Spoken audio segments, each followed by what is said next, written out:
Naans, butter naans, tandoori roti. So లాస్ట్కి నాకు ఎందుకో లైవ్ కిచెన్లో జిలేబీ ట్రై చేయాలనిపించింది. ఫస్ట్ టైం ట్రై చేశాను జిలేబీ.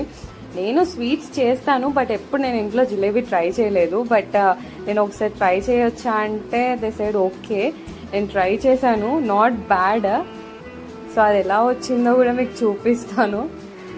సో మీలో ఎంతమంది జిలేబీ ట్రై చేశారో కామెంట్ సెక్షన్లో నాతో షేర్ చేసుకోండి. ఫస్ట్ టైం ఏ షేప్లో వచ్చిందో. సో ఇది అన్నమాట షేప్ వచ్చేసి. So last this is a view. So ఇక్కడ మాత్రం చాలా జాగ్రత్తగా ఉండండి, కేర్ఫుల్గా. పిల్లల్ని మాత్రం అస్సలు తీసుకెళ్ళకండి. ఇందులో 3 floor బిల్డింగ్ పడుతుంది అంటే అర్థం చేసుకోండి ఎంత లోతుంటుందో. So take care and no plastic and no food allowed inside. So if you like this video, please like, share, subscribe to Mega Blogs. For more videos, please subscribe. Bye bye.